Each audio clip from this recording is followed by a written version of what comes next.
Welcome to Arcade Couch, the best place to chill with your friends and get your gaming goodness each and every Monday. My name's Tom Blight. Joining me on the couch this week, Ashley Hobley. Hey, Dylan, excited to be here on the couch, talking about games. Yep, you had no bit. Well, failure. I'll see you, Kieran Marchant. He didn't have a bit, but that's okay, because I'm sure you'll have time to work him one out in the rest of the show, and he'll pop in there at some Yeah, we'll point. just edit one in at the start. You know? Yeah, I'll be honest. Every week you don't have a bit, it like sort of offsets my feelings. I'm like, this episode is something's off. It's going to be really good. No, it's opposite. I feel like if you don't have a bit, something's off. I'm like, either you're off or something's off. If you don't have a bit, I'm like, nah, Flavor's not there. It's just been a quiet week. No, yeah, that's fair. no easy thing. I mean, to make but fun games, of, the yeah. games are out, but Yeah. nothing you're playing. I guess. Like the big But games even you're in not like playing. video game news, You don't there's even not played. much, yeah. You don't even played Dredge. Is that It's out? not out yet. Oh, I thought it was already released. No, they had like a massive lead time and embargoes. A week Same with the before embargo release for date. I did not. This is my fuck up as a reviewer. Did not realize when the embargo was for Resident Evil 4 remake. I remember the review started posting, and I was like, oh, like, maybe Kieran will get me his review. Like, I got my ass handed to me at work for the last week, and then I was like, "Fuck!" I was like halfway through. I was like, and I was like, "Look, as long as I make it sort of a release date, I'll be okay." You know, you did it by. I think did got by it like 3 hours prior to midnight. You know so- what? When I was like, I can like smash this review out in like an hour and a half.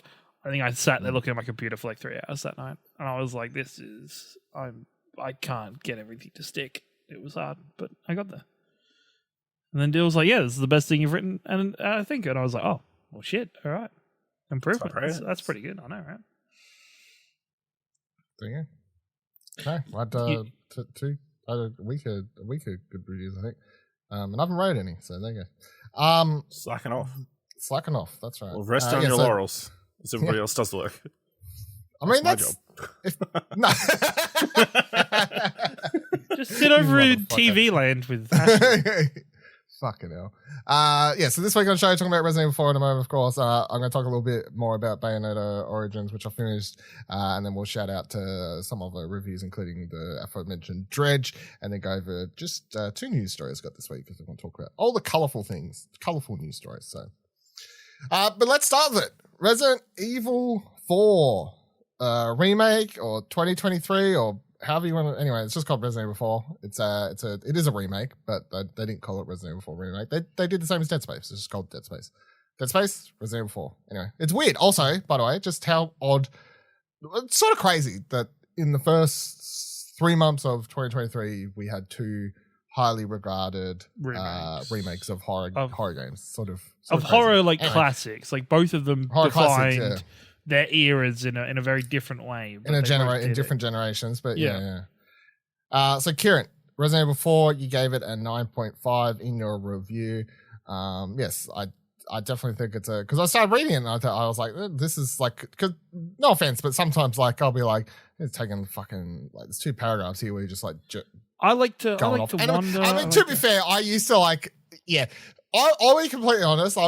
As a side tangent for this is, I don't know if this is, and look, reviews are Subjective. what's it? Subjective, right? So me personally, in my movie, game, TV show reviews, I try to do as least amount of just paragraphs wanking on about the plot as much as possible, because I just think it's sort of redundant to a point, which is also why I like on our reviews to just include the synopsis of the movie, TV show, or game up top. I'm like, if you want the synopsis, there it is. There's a fucking trailer down there. Let's actually talk about what makes this thing good or shit.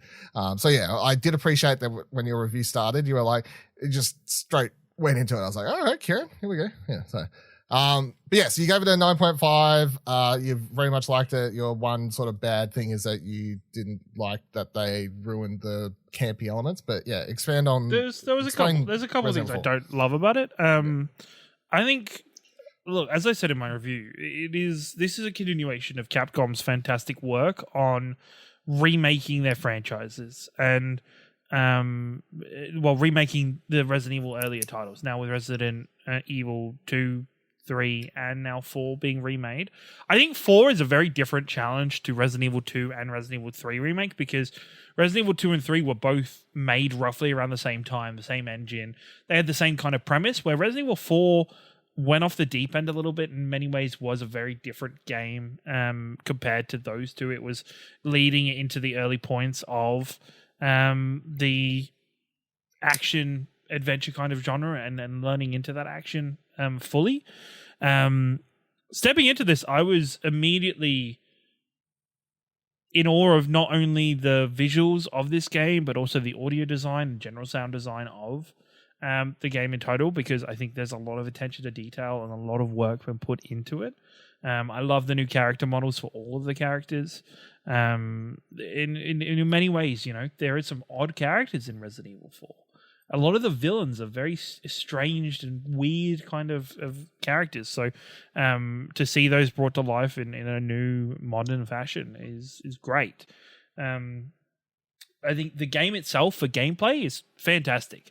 I think the game flows very easily. The old game, for those who don't remember, was filled with QuickTime events. Leon couldn't move while he was aiming and shooting his gun. And there was a lot more of a static game and a lot more of kind of you would run, find a place to hold out for a bit, fight off the waves. As soon as they're approaching, you'd run off again. Now with Leon being able to move a lot more freely, it gives you a lot more dynamic combat and dynamic range with your character's movement. There's a lot more dodging. Enemies' attacks are actually, you're able to crouch into the axes that they throw or step to the side and maneuver properly around them. And then along with that, they added the new knife mechanic, which I both love and dislike at the same time. Leon's, I called it in the review, not so trusty combat knife, is great because you can use it to parry any melee attack, including what was previously the insta-kill chainsaw attacks from the original. You can now parry those. But because I guess Capcom thought this ability and this mechanic was too good, they've added degradation to the knives, or at least to not just the main knife, but also every butter knife that you pick up throughout the game. So everybody loved it in Breath of the Wild, so why not? Exactly, right? Like this is. I remember thinking as soon as I saw the health bar under it, I was like, no.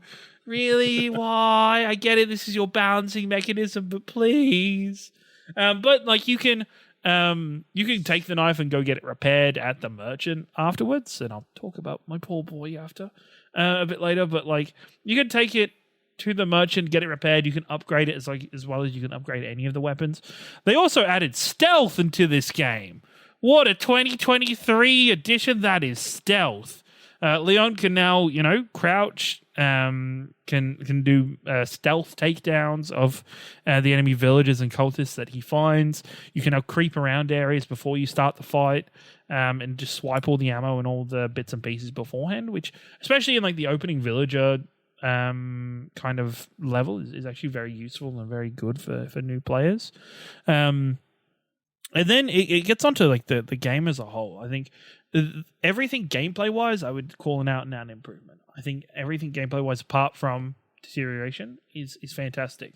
I will say they added side quests, or they made this thing about we were going to add some side missions to fulfill the game a little bit more. A lot of the side missions are just random, like, hey, go back through that area you just walked through and kill the rats. And kill the 3 rats in there and then come back to me and I'll give you a gem. Which is, it's kind of funny in terms of the game when the game is this now a lot more serious action movie-esque story of Leon saving Ashley, the president's daughter. And all of a sudden, Leon's okay with stopping to go in and do these odd jobs. They just feel a little bit out of place for a lot of it. There's a lot more interaction. Is it cognitive dissonance? Is that what it's called? Yes. Yeah. Yeah. And then there are some other aspects like there was one fight early on in the game where you fight in the middle of a farm and there are cows and chickens and pigs and stuff running around in the middle of the fight, and you can actually like zigzag through the cows and the cows will start kicking and like punching not punching but headbutting the villagers as they come through. Whoa, punching! You said this game was no longer camp. And yet the cows are punching people. It's good. It's fun. There's a lot more dynamic tactics and aspects to this game that I really enjoyed and loved. And the game as a whole, as I said, is a more serious tone. The original is campy as fuck. The original is weird and campy. At one point, Leon and Ashley are running across a drawbridge being chased by a giant metal statue of one of the main villains, who is a small person that's dressed in like Napoleon-esque clothing, or like, tricorn hats, and like very weird and very odd. And there's a lot of those kind of moments throughout the game that are removed and are no longer part of it. Sure, there's a couple of the dumb lines that are still said by Leon, but as a whole, a lot of that is removed. And the biggest bit, as I said in my review, and I almost promised that this would happen, there's a special soft place in my heart for walking up to that weird, mysterious stranger and just hearing the, "What are you buying, stranger? What are you selling?"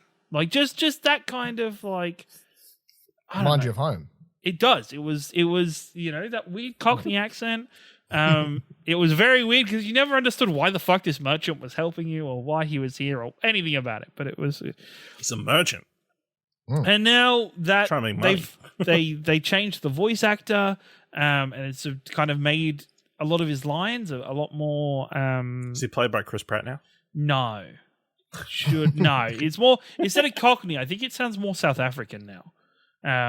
But there's a lot. I think in many ways, there's some of the dumb shit I really loved about Resident Evil 4 when the original 2004 version that I sort of missed in this one. I don't think Leon's anywhere near as likable in this game as he is in the original, because he's kind of really serious and one-dimensional in terms of being a hero. I guess it does favors for, of course, Louis, Sarah, and Ashley's characters are both 1,000 times better than they were in the original. Ashley is no longer a pain in the ass. She's more manageable. She no longer has a health bar. You just have to pick her up if she gets hit by something hard. And she's acts like a character that's going through a terrible fucking situation and is traumatized by what's going on. And that's a good change. It's one of those things where you look at it. How's Ada? Ada is still Ada. I don't think Ada was never camp or wacky. I've always loved her as a character. She was serious, she is serious in the originals. Yeah, she's serious in the originals, and also I guess now you have it as a more, especially now with the remakes. It wasn't maybe as much in the original series because of how it the years between the releases, but Ada is, I guess you know more about Ada because of the Resident Evil 2 remake, and people understand her relationship with Leon a lot more because of that remake now than maybe they did Resident Evil 4, because Resident Evil 4 at the time, I don't think everybody played Resident Evil 2. But it's good to see her again, and it's good for that whole interaction. The game runs so much better in terms of just pacing. The third act of the original was bloated and crappy and took forever. They've streamlined it, but also added a lot of content. There's areas now that are a lot more explorable, a lot more in depth. It's a fantastic game. It's just, for me, it just doesn't quite hit everything. There's that, I can understand completely why people are giving it 10s and calling it the masterpiece that it is and could be. I just think for me and for my own love of Resident Evil 4, it just missing that little bit of character and over-the-top campiness that I kind of loved about the original.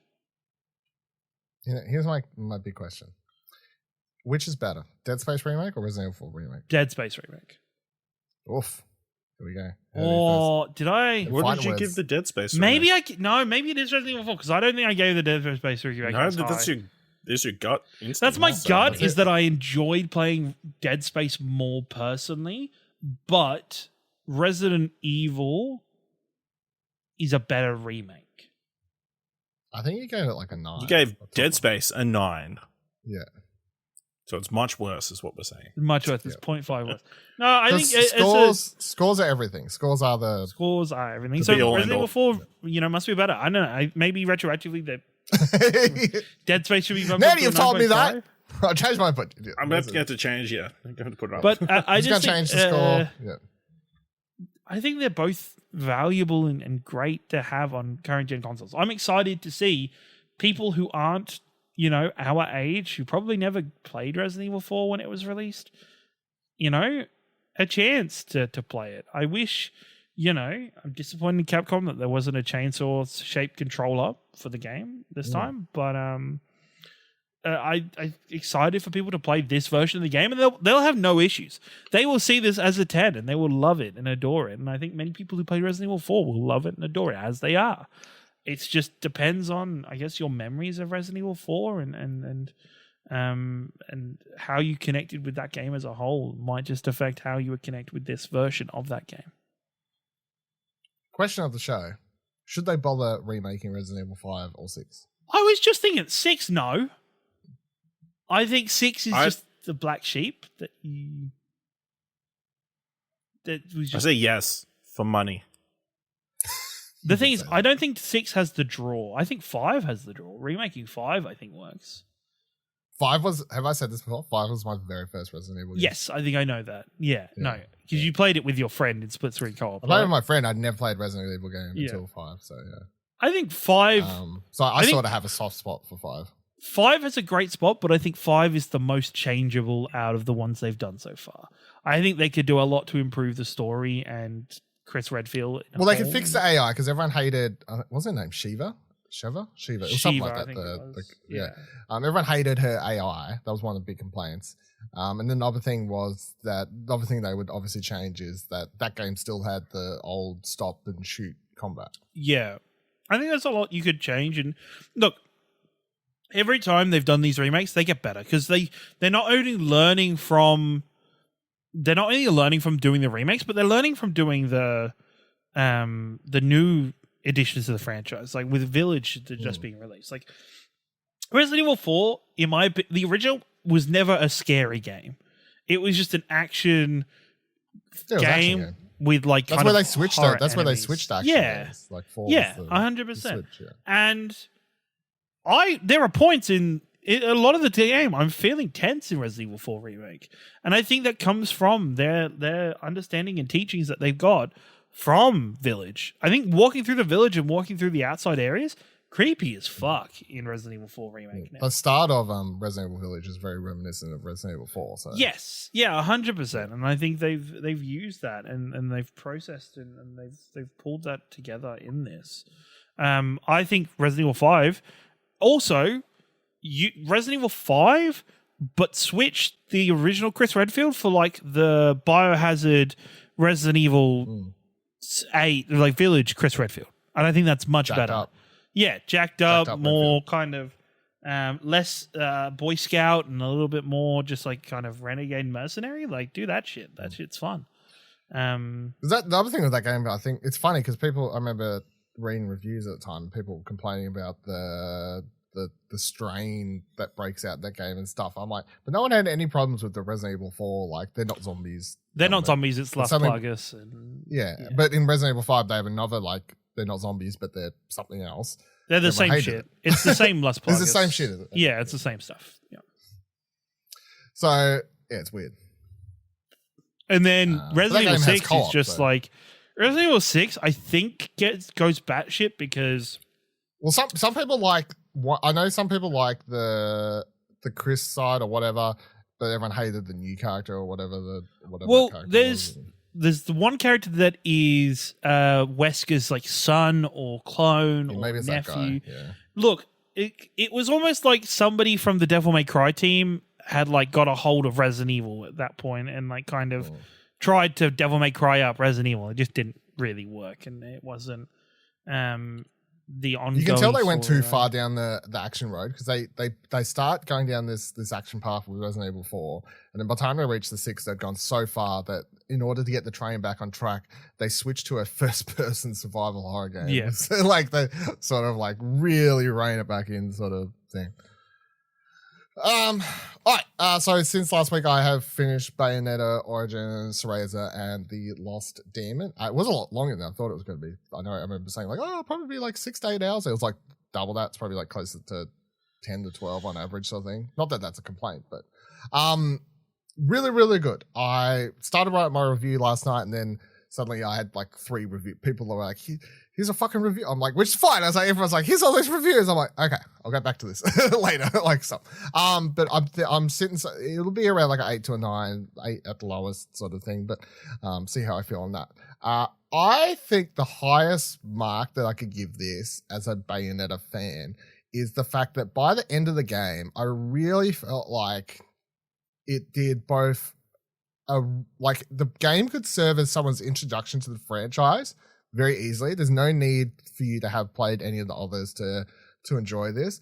But also as a fan, by the time I reached the end, it did what often really good prequel games or prequel movies and prequel TV shows do, where you finish the prequel thing and you're like, fuck, I really want to play the original. Like it made me really want to start up the original Bayonetta because it just was like bringing up so many memories from that first game, because this game deals with, like Bayonetta as a kid, Cereza, like you've got young Jean in here, you've got her talking about her mother, like all these elements that are pretty much the main story point in the original Bayonetta game that touched on so much in 2 or 3. So it does a really great job at world building the Umber Witches and the like heaven and hell and all these elements, while also introducing this new enemy type with the fairies, which are the main the proper bad guys in this and stuff.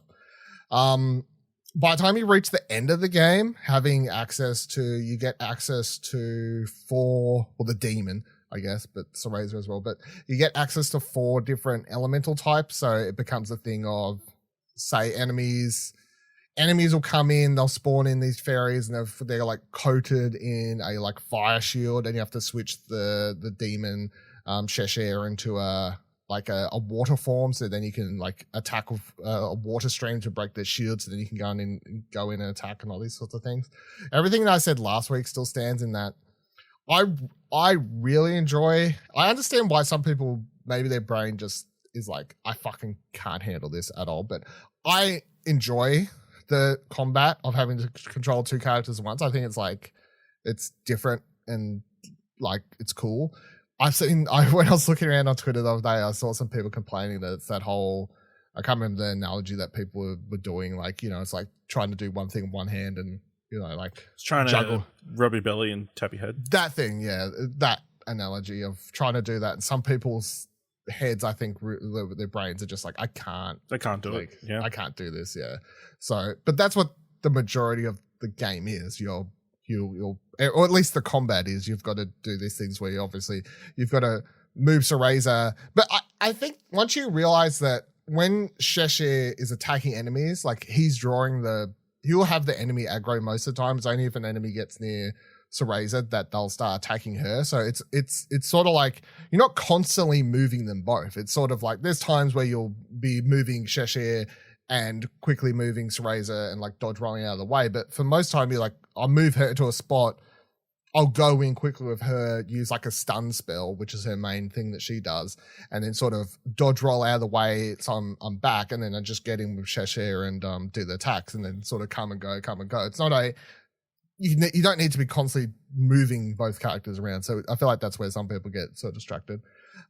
Really enjoyed as the game progressed, even though you're in a forest, you come across a lot of these like really beautiful locations that are hidden within there, including like this circus location that was really, really cool, that was just hidden in the middle of the forest. It's like sort of course your typical swampy area and whatever else. The game knows it's pretty is the thing as well, which is fine because there's like, it does these sequences where there's these little areas built purposely where the whole point of like walking up to them is solely so the game like pans back a little bit and goes, we got some nice art here, don't we? I'm like, yeah, fair, screenshot, like they're all right. It is some nice looking, you've done some pretty stuff, it's fair.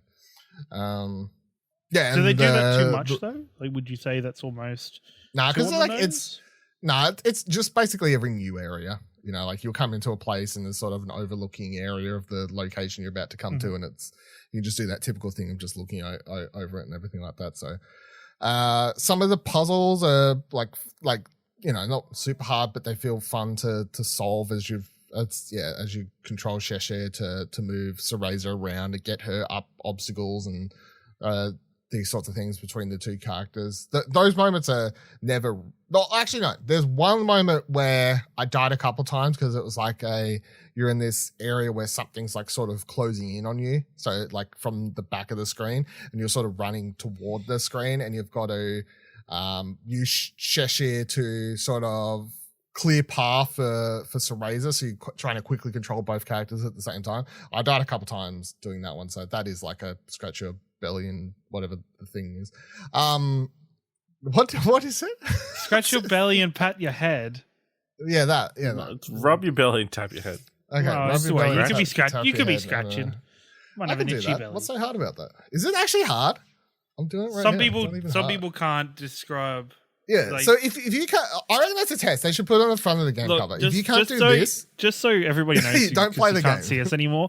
All three of all us were still doing that. We were all just doing that. yeah. So all three of us are Well, weighted. all of our bellies were out of Out of range, shot. I mean, we Yeah. could have been doing something We different. could have been lying. Yeah. No, it's really easy when you both go the same direction. But yeah, carry on. Sorry, games. It's fine. So yeah, I'd say before you pick up Bayonetta Oranges, just stand in the middle of the store and just see if you can do that or not.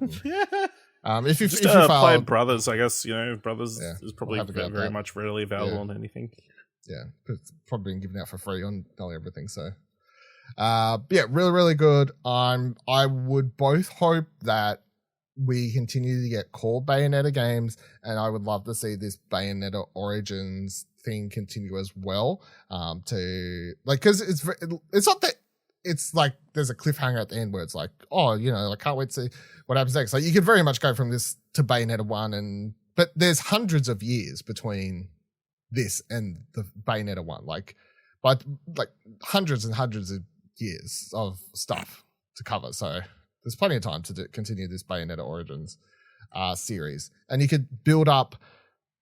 There's like a really cool moment at the end of the game where Bayonetta gets like one of her core sort of moments. The other thing I'll say that I was really surprised at especially coming off Bayonetta 3 where the story sort of let a lot of people down.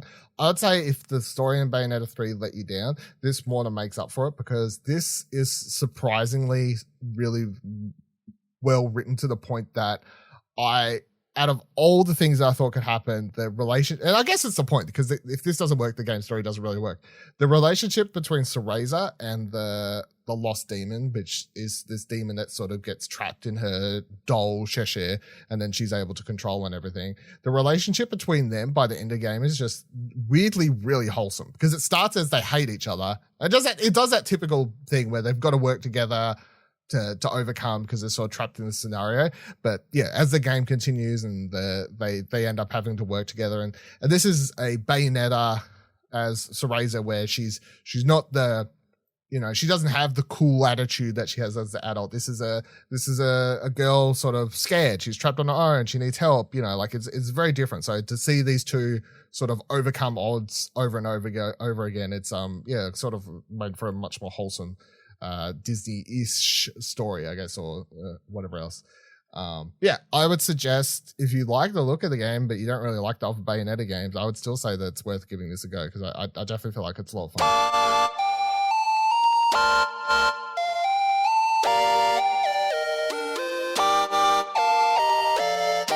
Alright, 2 shout-outs, reviews for people done for the website this week but aren't here to talk about them.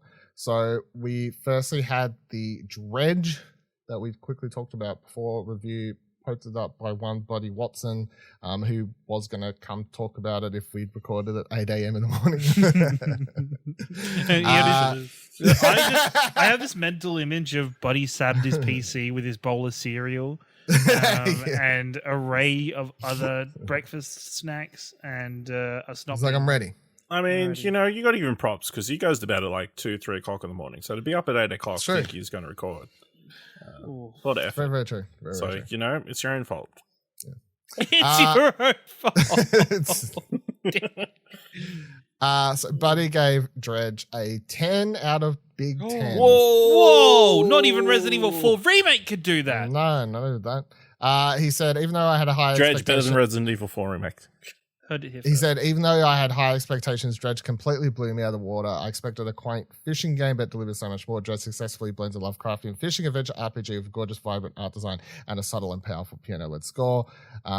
This is the hot take he's gotten here. The small open world encourages freedom and exploration, rivaling two of this generation's biggest AAA games, Legend of Zelda Breath of the Wild and Elden Ring. So there you go. Wow. Yeah, his review speaks very, very highly about the game. I definitely feel like if you look at it and go, how could this be a 10 out of 10? Just read all of Buddy's review. I think by the end you'll sort of get a better, deeper appreciation for what's sort of hidden beneath the surface here. But Dredge is out next week. Very happy with its scores it's been getting all around the park from. I think it's like an 80 something on 80 something on Metacritic. I think it's made by 3 people. I think is like from memory, because obviously they showed it off at PAX 83 on OpenCritic. They showed it. There was a PAX last year. Yeah, we all played it. I think like at least me and Buddy did. So yeah, I never. Buddy's like, I was looking forward to this game after playing it. I remember him being a little bit mixed. That sounds. I think he's rewriting history as I suck up to him a little bit, but I remember it looking very pretty, interesting mechanic. So yeah, I'm keen to check it out when it comes out next week.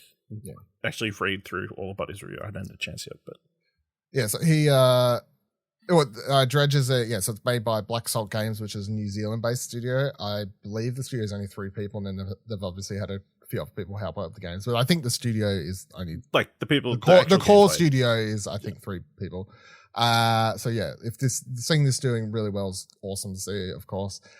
What was I going to say? So the main thing for the main pick is as the synopsis says, Dredge is a single player fishing adventure with a sinister undercurrent. Sell your catch, upgrade your boat, and dredge the depths of the long buried secrets. Explore the mysterious archipelago and discover why some things archipelago and discover why some things are best left forgotten. So it's you go out, you fish, I think you sell stuff, you upgrade your boat. There's a secret sort of if you at night and then fucking Lovecraftian monsters start attack you and you're like, oh shit, that's fuck day. It's a weird combination of genres that you really wouldn't expect, but has with really that cool Australian slang just chucked in there. It's fuck day. It's fuck day. Kiwi, you mean? Yeah, the Kiwi slang, for this one it would be so. But yeah, very happy to be. You fucked A. Fucking hell. Jesus Christ. Fish and chips, bro. We're not getting there. We're not getting there next game. Fish and chips, bro. Beach Daz, bro. Oh God, that's a flash in the past. Talking about high school fucking memories earlier. Holy shit. So read Buddy's review for Dredge, and the game is out next week on everything.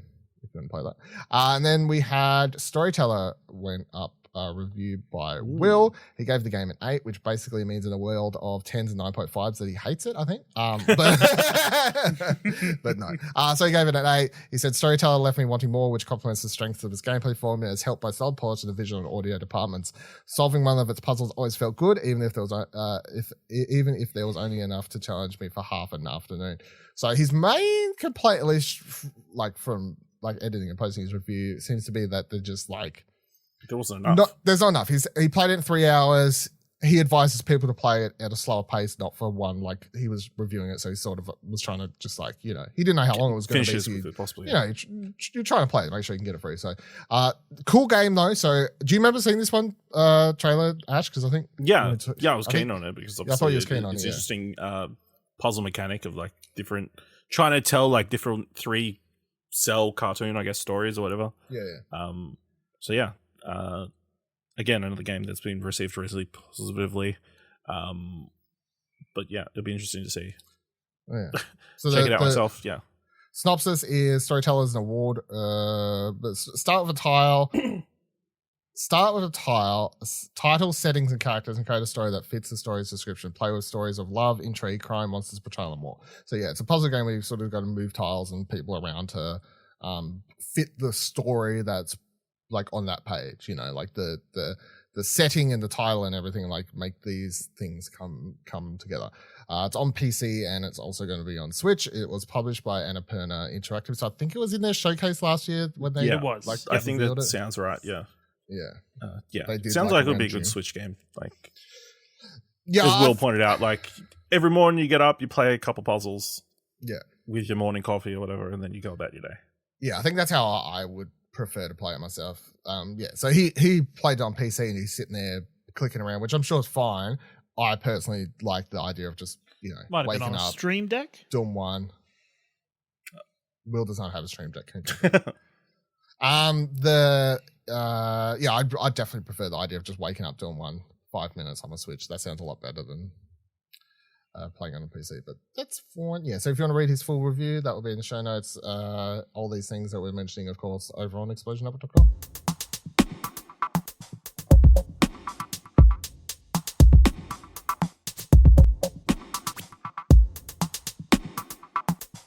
And let's dive into this week's 2 news stories that I would like to talk about.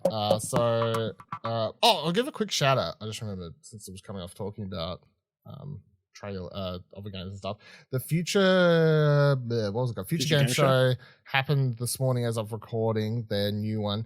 I didn't put it in the show notes because I wasn't going to go through the whole thing. But so the quick side note out of that was that they at the start of the show announced that FGS Future Game Show is now like a branded thing. So they've like got a bunch of socials, they've got a YouTube channel, they're going to do like a weekly show now. I don't know if this is good or bad or who's hosting or what the go is, but anyway, they're spinning this thing out into its own channel and whatever else. These things are generally pretty good. I thought this first one for 2023 was pretty good as well. So yeah, that's good. Yeah, I mean, it's been the week for obviously GDC's happening at the moment, so lots of showcases. I believe the 616 is that they had a showcase.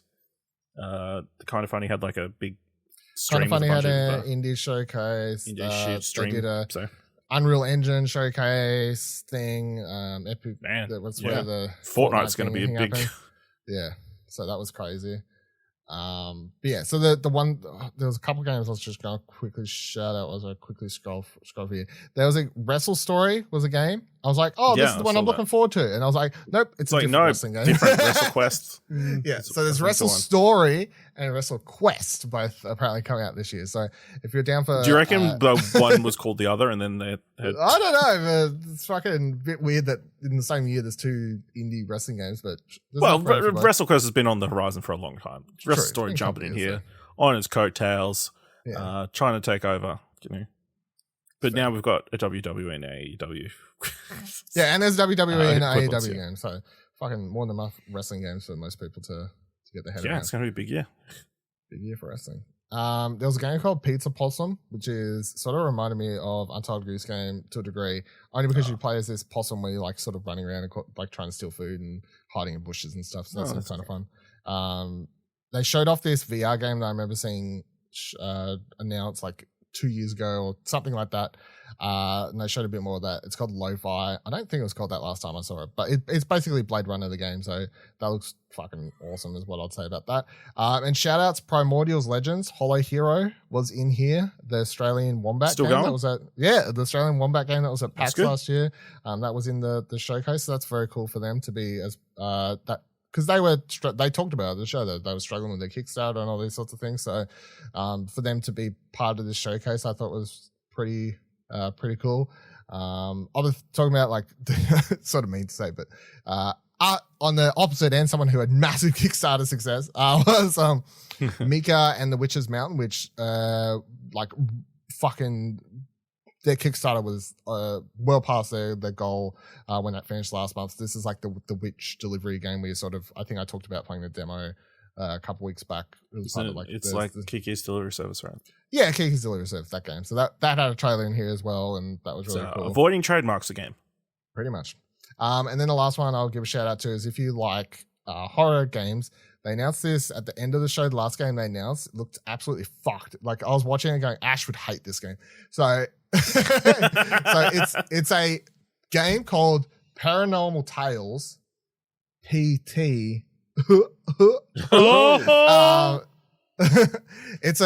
I mean, based on trailer, it looks cool. I know it could turn out to be terrible. It to a degree, it's your typical sort of horror thing where there's a character like sneaking around a house and there's like all sorts of bumps and like there's some weird shit happening. But I don't know, I was watching the trailer, I was like, this looks fucking scary. Like, which is a good thing because I was like, yeah, sure, show me more of this. So if you like horror games and that general sort of vibe of PT, because it's very obviously PT inspired to the point that the hosts of this show, which was the voice actor for Aerith and the voice actor for Cloud from Final Fantasy VII Remake, they were the two hosts this time, that they like did a bit about it being like, hey, PT, wink wink, but no, nothing related to that at all. So but yeah, that was the Future Game Show. So watch that if you want to check. Oh, the other thing I'll shout out to is Shadow Gambit, The Cursed Crew, which I'm really looking forward to, and they showed some gameplay for that. That's the new game from the people who did Desperados and stuff, which of course I really love that Desperados story. I thought it was an absolute fucking banger. But it's the same sort of gameplay, which is real-time tactics, sort of stealth-inspired gameplay and stuff, but you're controlling a crew of pirates. And that looked really cool. I'm all about that. I can't wait. And that's supposed to be coming out at some point this year. So, into the stuff I actually had in the show notes. Firstly, Lego 2K. So I got to be honest. So this leaked like 2 weeks ago, whenever it was. I didn't bother bringing it up because I was like, I don't fucking care. I also didn't watch or look at any of the pictures. I was like, I'll just wait.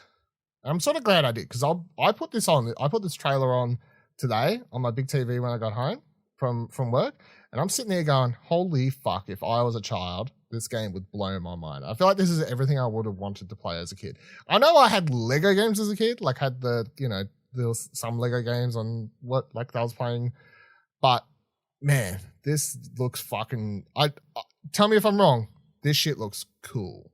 Kieran? I guess. No, you don't like fun. Fuck you. Ash, do you like fun? I mean, I like fun. I mean, it looks like a Lego game with racing. Oh, it looks so cool. It races around, looks high frame rate and everything like that. Fucking crashing through cars. Got a whole bunch of different locations all based on real Lego stuff. Looks like it has ray tracing. Fucking, I'm all about it. Open world. Oh. It's going to run at like 25 frames a second with ray tracing on? No, it'll run fine. It's going to be you having to unlock all the blocks in a pack. You have to buy 5 V credits and no, it's going to be like charge. No. This is 2K Racing, but they're going to reveal it's actually like Lego Dimensions. So whip out your Lego Dimensions portals and start chucking the real life cars onto it. Don't tempt me, because you know what? I'll do it. Of course you will. I mean, it's got cool potential. I mean, I'm sure people will love making cars inside the Lego universe. As soon as somebody can make a like Fast and Furious car in there, they'll be all about it. So. Damn right. This is apparently, I was trying to find the quote here somewhere, but this is apparently part of a big partnership going forward. So, Lego 2K Drive, this is from the press release. Lego 2K Drive will be the first release in a multi-title partnership between 2K and the Lego Group to develop AAA Lego games. With 2K's proven expertise in creating high-quality and engaging interactive entertainment properties and the Lego Group's unprecedented cultural impact, the partnerships will evolve the iconic Lego game experiences fans know and love in exciting new ways. So key features of the game are a story in a vast open world. Players will journey across Bricklandia's multiple unique biome regions as they complete quests, blah, blah, blah, blah. High-octane Lego racing. Racing in Lego 2K Drive is fast-paced, off-the-wall experiences. Players battle across a broad range of tracks while taking advantage of unique peak power-up abilities, etc., etc., etc. Unique customization. Lego 2K Drive introduced a diverse customization system that allows players to build their own vehicles to suit their taste with over 1,000 unique Lego pieces available. Play solo or together. Lego 2K Drive offers robust co-op and thrilling competitive multiplayer to enjoy with others. Play with family and friends via local 2-player split screen or match online for others. What do you think of this whole like 2K joining a Lego partnership? Because for years it's literally been like one people do Lego games. One people. I think it's good. I think, seeing is what like Disney have done with the Star Wars licensing, I think is a good example for them. I just as a quick bit of fun, right? Would you two buy any of these franchises in Lego form? Lego BioShock. No. Lego NBA 2K. Yeah. Can you imagine? Like, it would be so difficult with their little unmoving arms. It would just be granny shots. A Lego game, but in the design of XCOM. Could be kind of cool. Yes. Could be very cool. That would be cool. Could be very fun. I'm down for that one. WWE. You blow up buildings and have collapse. Yeah. WWE 2K Lego. Yes. Okay. And you have to build the cage. Yeah. No, I think it would be cool if somehow 2K can leverage this Lego deal to bring it to some of their already franchises. Even if for like NBA 2K, it's just a game mode within the 2K game where they just Legoify a bunch of the players and just do like a Lego game mode. Like that would be Borderlands. Yeah, exactly. Like I think. That would be good. Yeah, like Lego Claptrap. Just maybe Claptrap will be an unlockable character in the 2K racing game. Maybe. It'd be like a moped. No, like a. They're setting the bar at motorized unicycle, I guess would Claptrap would be. They're setting the bar at new properties though. So, like, what if they just build new Lego games and maybe they have some tie-ins and DLC and characters like Claptrap. It'll be new up, stuff. I think new stuff's a good idea, but I also think if they can use it with some of their already beloved IPs and stuff that they. But it's like, if you're like, you're saying Lego was meant to be the star, is what they're trying to say. Yeah.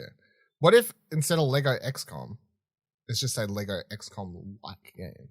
Yeah. And that works. Because if they announce that shit, I'm fucking down. Maybe. It's interesting this deal's coming through, especially with Lego. Have had a lot of games come out this past 12 months, I want to believe. They had that Lego Brawl movie game that like flopped. Wasn't that a mobile game? Or was it a real game? No. That was a console game. I believe that was a console game. Fuck. And then they had the puzzle one. I can't remember what it was called. Oh yeah, no, but that came out that only came out in consoles this year, but it was out on PC like a year prior. I guess. Yeah. It's a very they've been using this franchise a fair bit.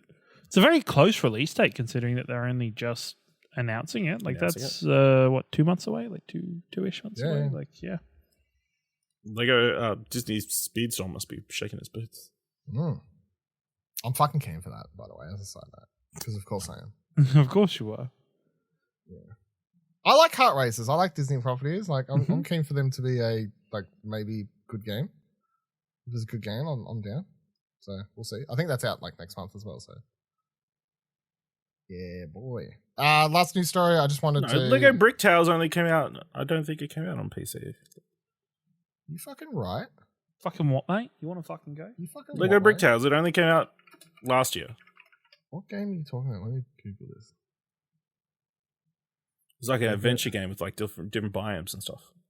Oh shit! I've never seen this game in my life. Yeah, okay. There you go. Yeah, no, I've never seen this game in my life. No, this is not the one I was thinking. Yeah, Brawls was a mobile game first. Yeah, I thought it was Apple Arcade, I think, right? Yeah. Yeah, and then they ported it and everyone was like, it's shit. And I'm like, yeah, well, it's a mobile game. So like it was an Apple Arcade game, I think so. Yeah, Builder's Journey is the one you're thinking of. Yeah, and that was out on PC earlier. PC ages coming to console, Yes. All right. So Mario the movie, also known as the Super Mario Bros., which we've talked about a few times. I just want to get one last thought because we haven't talked about it for a while. Final trailer came out like a week ago or 2 weeks ago. I can't remember. Anyway, we haven't talked about it. The movie's out officially in a week. This comes out Monday, so it's out next week by the time you're listening to this. So the movie's out next week. Kieran, in a world where when they announced this, we sort of laughed at it and the trailer sort of started dropping and was like, oh, this could be all right. By the time we watch this final trailer, how are we now feeling about the Super Mario Bros. Movie?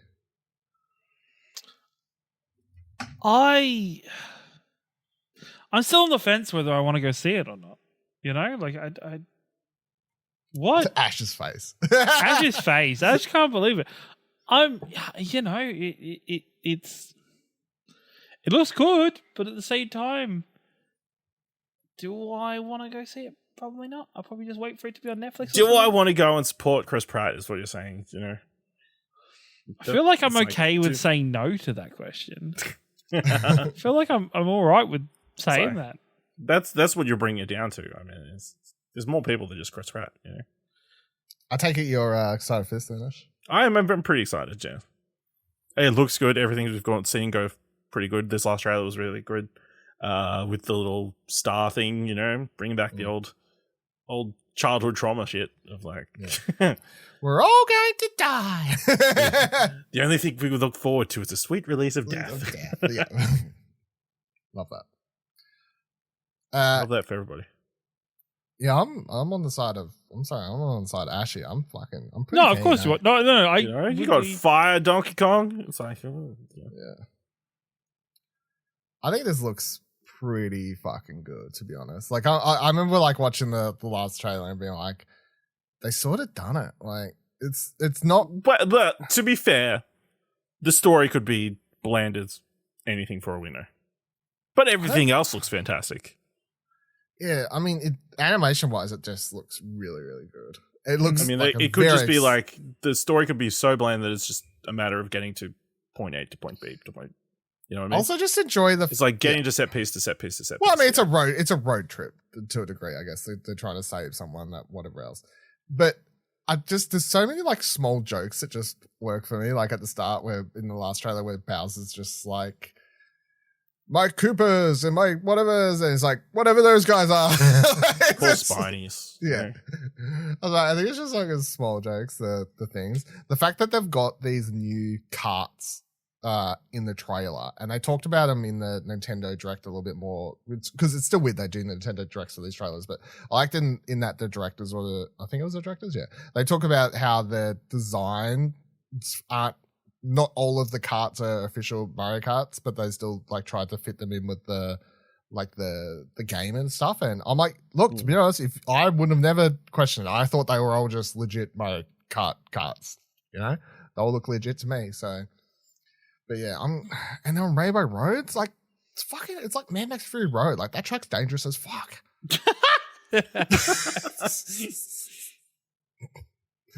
You know. So I mean, it's a little bit weird to see actual Coopers go back into their shells and then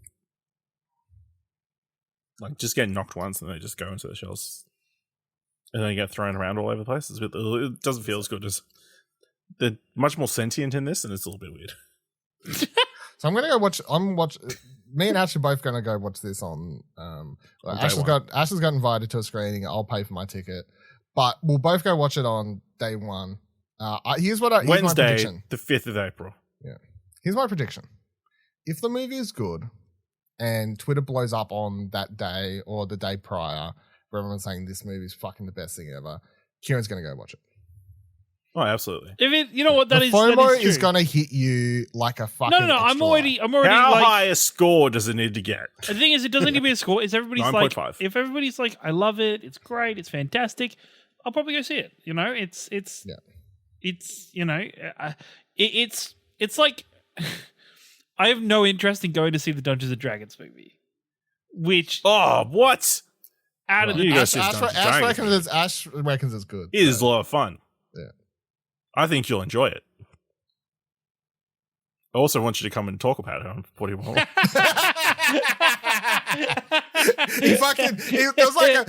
It's really good. Blah blah blah. Full stop. Also, I need you to watch it for content. Oh, fucking slip that one in there at the end. Yeah, I know that's a whole Dungeon Dragons a whole other thing, but I've, at least from everyone I've seen on Twitter that I follow, everyone I know that's watched it, including Ash, has said I've seen them saying it's pretty fucking fun. So I don't know. I know if you're coming at it from a perspective of I'm a D&D aficionado. They're not following all the rules. No, it's not even that kind of stuff. What do they do? Roll a D20? What is a natural 20? It's just D&D has such amazing lore and such interesting stories that it's frustrating that the only way they can like do it into a movie the first time is if they come at it from the angle of it's a comedy. which hurts me as a high fantasy lover, and like, I don't. It's what it is. It's just.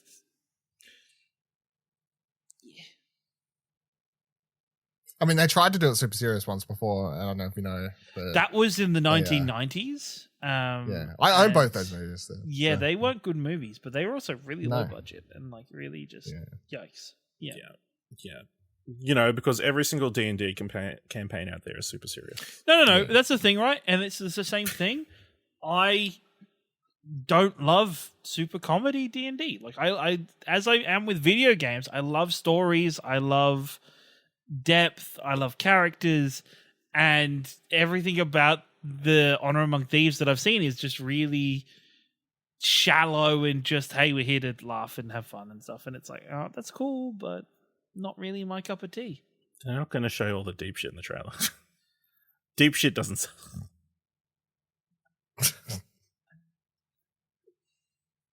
You know, that's why the whale trailers were like so tiny, you know?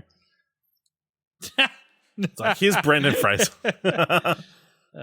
Brendan Fraser saying a couple lines. And also, it's a worry with these kind of movies where you're like, which I guess is a good thing because you've said it's a lot of fun, is like when you watch these trailers nowadays, it's like, oh, well, I've seen all of the funny bits from this movie.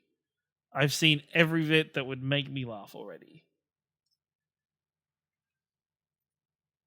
Yeah. I don't think that. I don't even like the trailers for Dungeons & Dragons. I thought the trailers were shit. Yeah, I want to go based.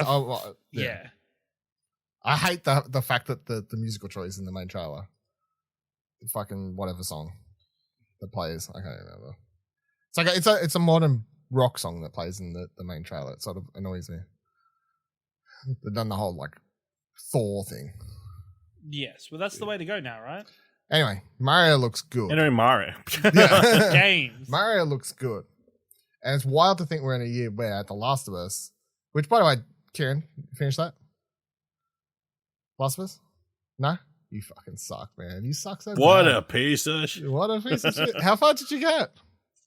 What a fake Last of Us I've fan. got like a good... Oh, I love Ellie. She's one of my favourite characters. Yeah. I love deep stories. I like real things, not jokey.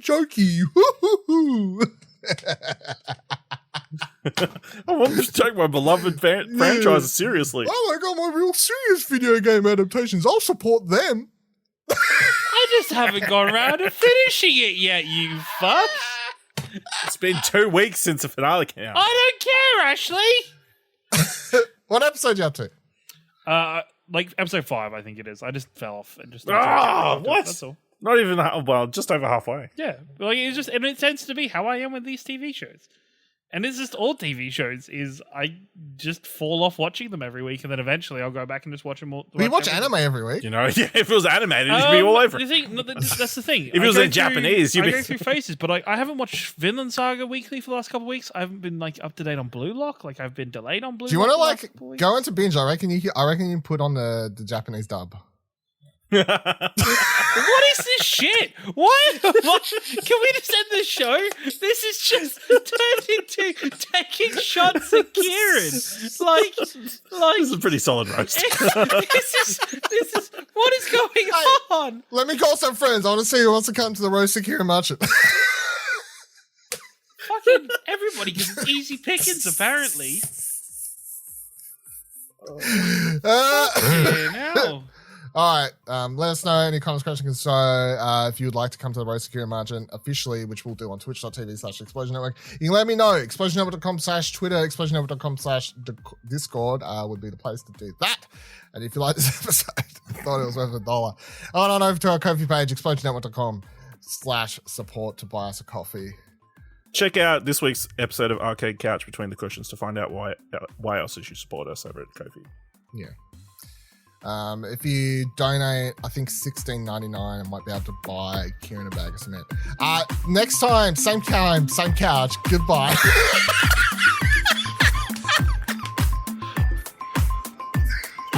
I don't get it. So I can toughen the fuck